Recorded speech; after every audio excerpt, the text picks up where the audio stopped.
Hello, anak. O ma, napatawag ka. May gusto sana akong sabihin sa'yo. Pinapakaba mo naman ako, ma. Ano ba yun? Basta umuwi ka muna.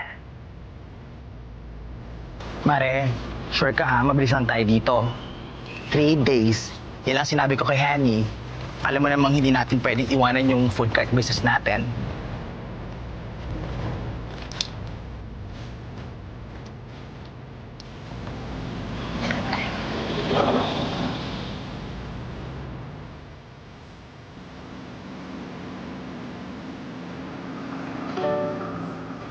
Oh, bakit tayo huminto? Mare, look! Ano ba naman yan? Sino bang bobo mag-aarang yan dyan? Walang konsiderasyon sa kapwa. Mare! Ay! Ay! Sino nandyan, ha? Kanino to? Hoy, pakitanggal nga to! Naknang, harang-harang dito eh. Dumadaan yung mga kotse, oh! Hello!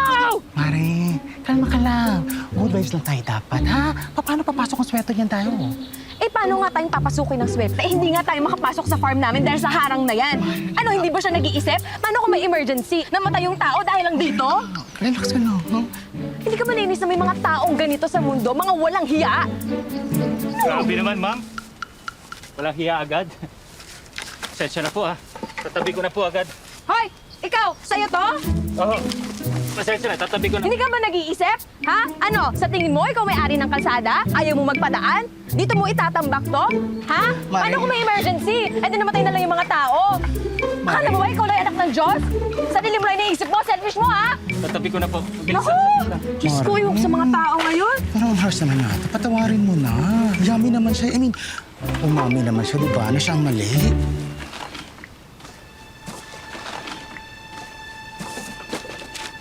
Ikaw? Ikaw pangalan mo? I'm Molly. Pasensya na po. Rico po pangalan ko. Rico, ito naman siya. Bea?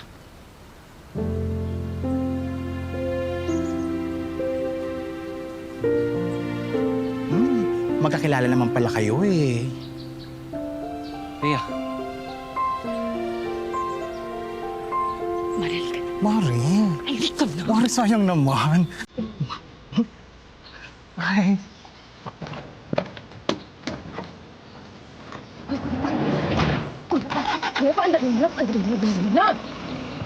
Sayang naman yun, Mari. Ang yummy-yummy niya.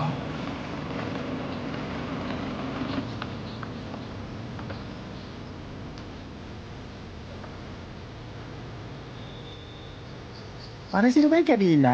Ba't kanina? Tinatarayan mo, tapos biglang parang post na iiwasan natin. Sino?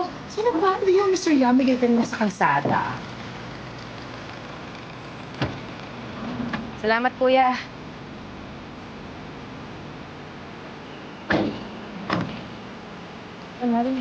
Sabihin na, no? Sino? Nurse Mare, parang ka dito. Nene. Oh, Mare, ang gwapo pala ng doggy eh. Iba nga. Gwapo talaga yan. Kaya nga nailab ako sa tatay ni Bea eh. Ma! Pamiss kita. Oo. Ma, bakit pala bigla mo ako pinauwi dito? Ano bang gusto mong sabihin? Anak, gusto ko lang sabihin sa'yo na mawawala na kasi itong poultry farm natin.